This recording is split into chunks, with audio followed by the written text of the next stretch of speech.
at this point, you guys have spent a good, 15, 20 minutes, lurking in the back alleys, waiting for these patrols of these fanatics, these cultists, to kind of remove themselves as you guys can continue to work your way deeper and deeper into Sotakota, into the dwellings of the Bluebrooke household.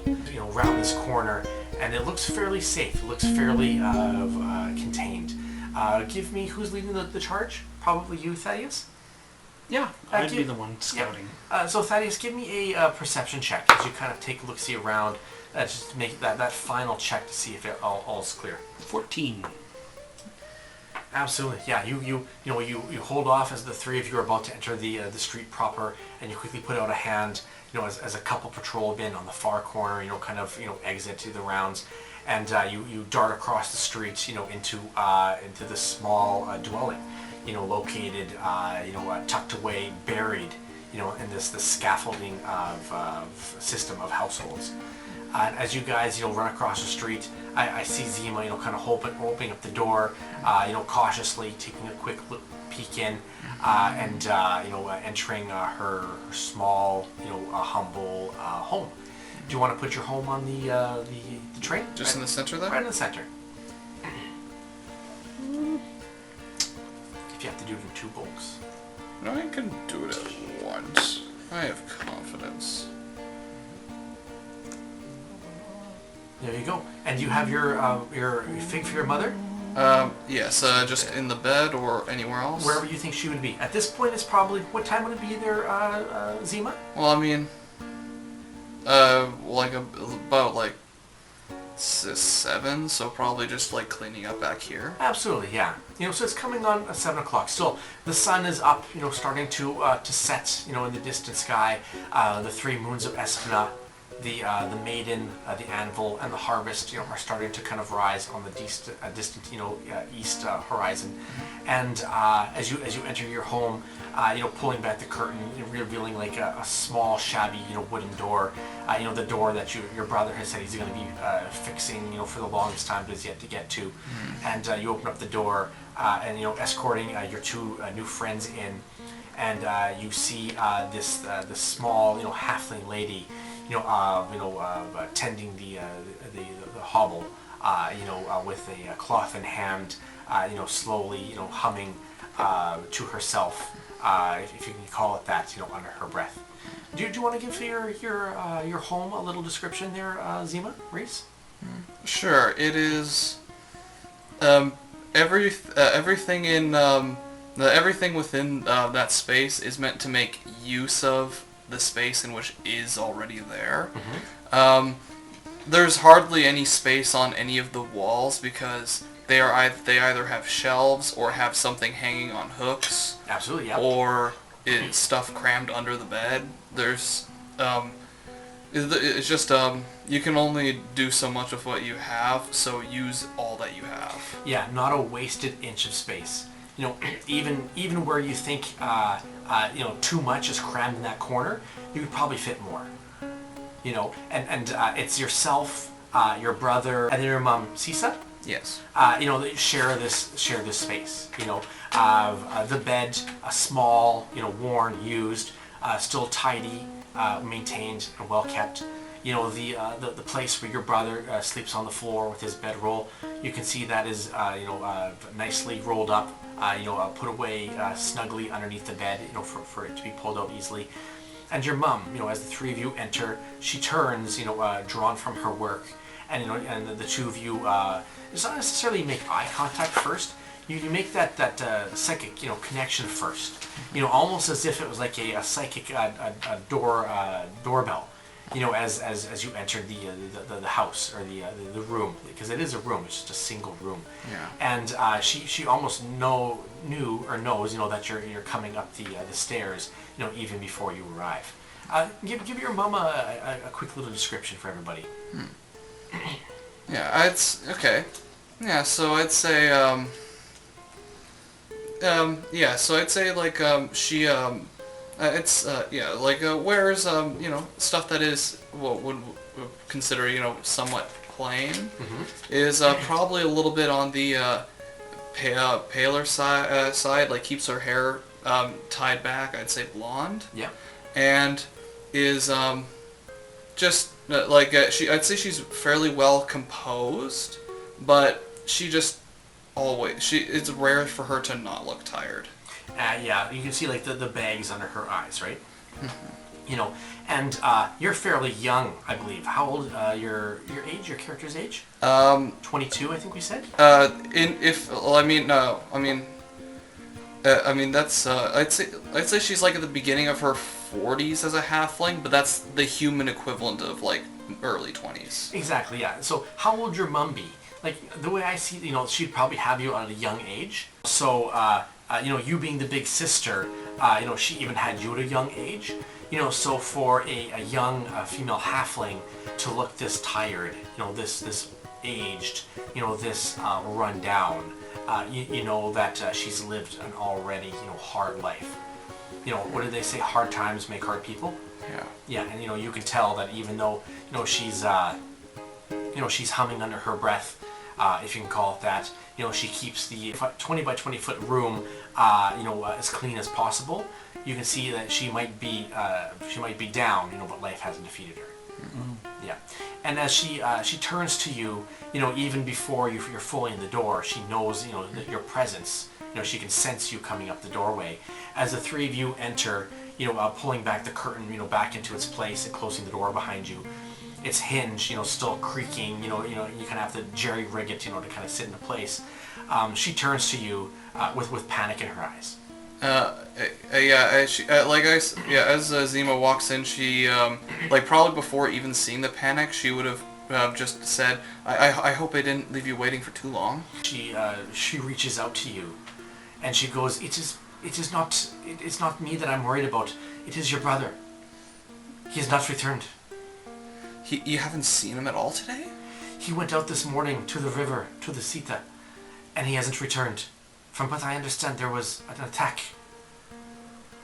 And you can see like her hand, you know, visibly shaking as you know, she puts the rag down, but before she does so, she folds it, you know, into halves and quarters and tucks it next to like the wash basin.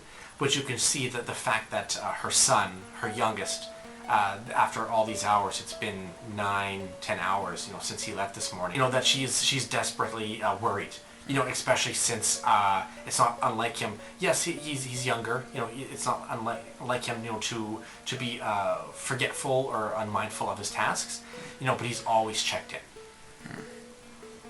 Are they actually talking, communicating, and they're just staring at each other and we're all just like awkwardly at the door? Give it some flavor as to how the two of them would communicate. Goodness, I assume like when she Zeema like initially like walked in, like she I believe she was actually talking in her proper voice, but everything past that between them was telepathic. Gotcha. Yeah. So Sisa can speak. Well, no, not vocally. Yes, that's what I'm saying. So she can speak telepathically with you. Yes. But vocally, she cannot. Not at all, no. Exactly, yeah. But obviously you can speak, you know, through vocals, and you can speak telepathically. Yeah, I was just saying that when I initially walked in, I just spoke vocally, but after that, everything else hasn't been. Exactly. I think the way Rhys and I are going to roleplay this is if Rhys's character, Zeema, is talking, Rhys will just talk. You know, but if Rhys is going to speak telepathically, he's going to do this. Okay. Yeah, and then so I guess when I speak on Sisa's behalf, I'll do this as well. Cool. Yeah. Sounds good. Yeah. Like if you're gonna reach out to Trevor's character, you'll reach your temple and you'll just point at Trevor, and then that's the clue that you know the back of your mind is tingling. She looks at you, you know, with desperation in her eyes, Zeema, and you can hear her, you know, telepathically say to you, you know, that she's worried about Bealo. You know, he has not returned. He's gone with the morning of a search for shells. And that was several hours ago, and he has not returned. Please, have you seen him? Do you know where he is, Zeema? If I knew myself, I would have told you already. And she looks at you, and then she looks at your two friends, and she goes, "How rude of me!" And she pulls out, you know, these little stools, you know, that are kind of stacked on top of each other from in the corners, and she kind of places them down, you know, just simply motioning for the two of you to seat.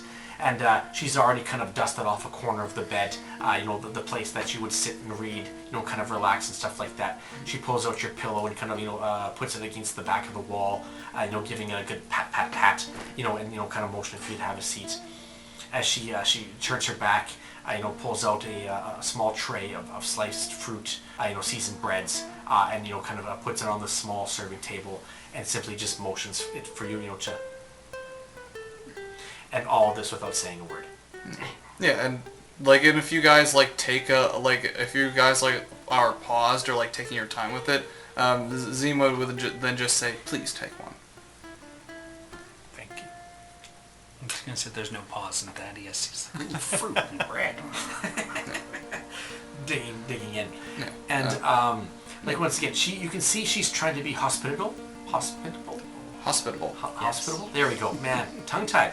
And but you can definitely see like she's not as she doesn't have that jump in her step. She's definitely worried about your brother, Bealo. Ding ding. Nailed it. Yeah. And then Zeema would say, and she would just say this out loud. These two were kind enough to accompany me on my way back. And once again, she would reach out telepathically and she goes, I have heard the news that there was a diviner within the city and that some criminals have escaped from being captured by them. And I'm so grateful to your two new friends. As she looks at them with kind eyes, but her voice is questionable, in your mind about who these new people are. She's old school. She's very cautious. Yeah. And here we have a young teen and then an older folk. Come on, in fantasy setting, 17's like an adult. Fair enough, yeah. But these typically aren't, the people you associate with your core friends. And she goes, once again reaching out, I'm thankful for them to bring them to you with what is happening here in the city today. Please, I'm always worried when the diviners are within the town. Who knows if this is what will happen when they pull rank and look for those of who lose their magic.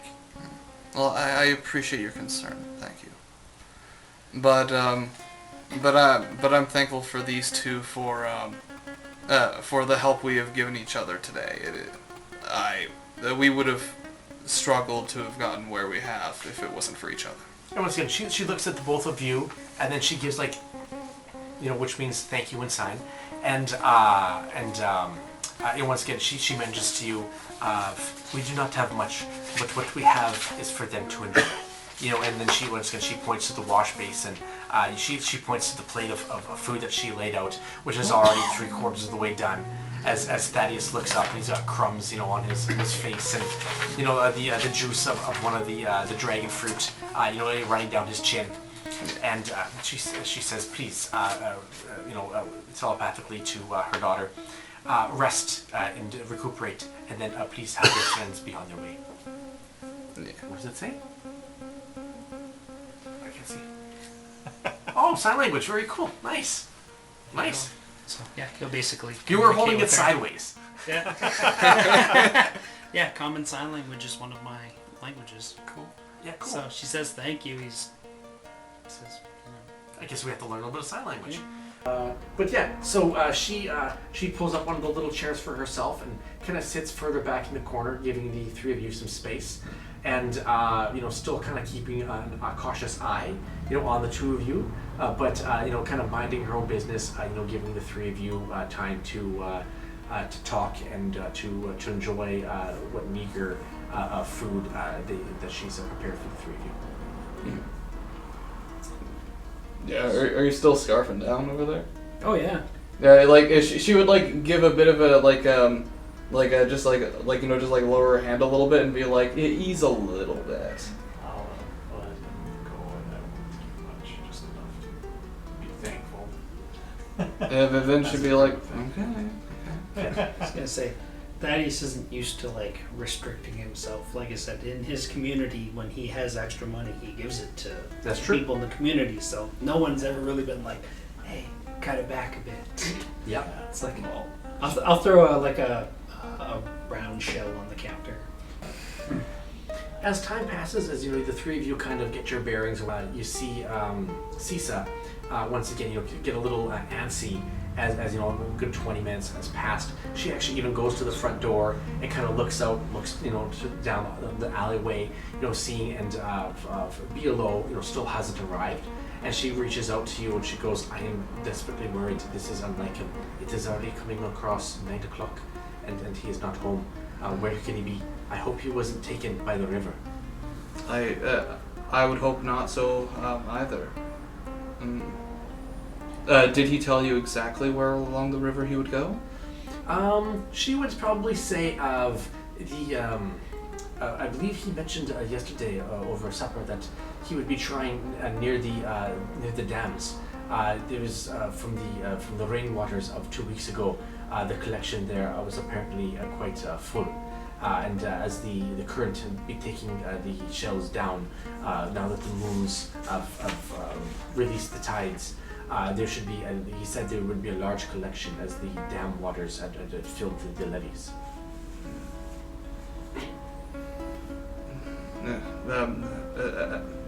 As good a place as any. Yes.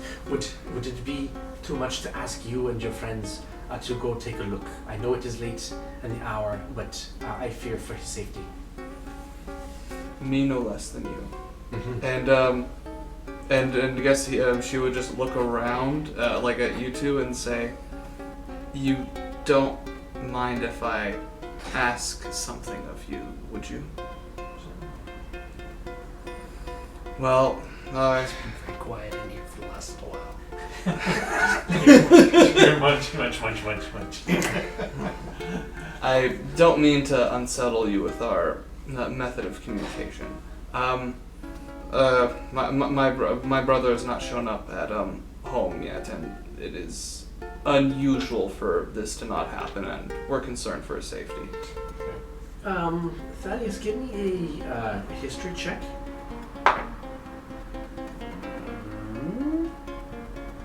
10. Didn't somebody else that you are very affectionate for go missing as well? Yeah, right. Yeah. I don't know if it's necessarily wise for us to be taking you around if they're looking for you. They're not going to be looking as fiercely in the dark. I don't know. Whatever you did seemed to really tick them off. I'd still like to know what it was that I did, but I'm It- starting to figure it out. It is, the hour is late. I'd say it's probably about 9-ish, 9:30 at this point. The sun has set. The temperature has dropped several degrees, but still, you could easily generate a sweat outside. Even with the moons, with the quarter moons of the three moons this evening. You probably have partial cover, under the cloak of night. But you could probably easily work your way, towards the dams of the Sitakota River, and and investigate if that's what it came to. So play on that. Yeah, so a good 5 minutes pass as Alindawn, is kind of slipping back into his armament. Thadius and Zeema, obviously you can see that there's this sense of urgency, from Sisa, Zeema's mother.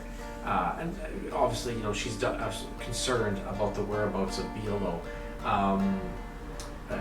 Does that strike a chord with you as well? That her brother is missing? Of course. It's just, as far as it goes for him, he realizes that this one's currently in danger. Mm-hmm. So taking him around might cause us problems too. So we just need to make sure that if we're going to do this, let me go far ahead and make sure that there are no patrols. That's fine. I mean, any help I can get is more than appreciated. Sounds good. So, a good 10 minutes pass. Alindawn, you get fully armored. making sure everything is fitting correctly, all the straps are in place. You give your arms a couple rotations, feeling the security of plate, back on your chest, weapon at side, and you get, I would imagine you guys probably have a short rest, throughout this time, so you can take, whatever you need over that time. And at this point it's probably 10:30 as Sisa, gives you a Zeema, a little hug, as the two of you embrace in that daughterly, motherly, love that only the two of you can share. And she reaches out telepathically. Please be careful with the diviner within the city. I fear for all those who travel. Good thing we're with somebody who knows how to be rather cautious. Evan would give an eye towards Thadius. Sisa would come up to you, and you would probably stand, a little bit taller than her. She's a halfling after all, and she would look up to you, and you can see a genuine, a softness in her eyes. With that aged, hardness to her features. The bags under her eyes, and the wrinkles in her brow, and knowing that she is still fairly young, by halfling standards. And she looks at you with that look of I don't know you, but obviously my daughter does. Please look after her. And she'd probably sign. Be cautious, my friend. Look after these two. He'd sign back. Been quite good at finding people, so haven't found the one I'm looking for yet, but we'll do our best to bring him back safe and sound. Cool. She puts a plump hand on your shoulder, giving you a soft pat and a little squeeze, then sending the three of you on your way. Mm-hmm. And as the three of you work your way into the street, once again, the heat is still hot, especially for this time of year. But there's that cool breeze, coming in from the north. And as you guys start working your way towards the dams of the Sea Dakota, cautiously through the night, looking for those that are missing. Yeah, and just as they're starting leaving, Zeema would actually ask the both of them, if you don't mind me asking, why are you helping me? Sometimes help comes from strange places. For myself, you are in need. That's why. I always help as many people as I can. I've lost too many friends in these streets. I know what it feels like to lose people. My best friend is currently missing, and I have no idea where they are. And as you walk through the streets, you see the color of the Sea Dakota. You see the blues, the violets, the browns. And as you say that, all the blood that's been lost by your friends, it's hard not to notice, the red that covers the streets.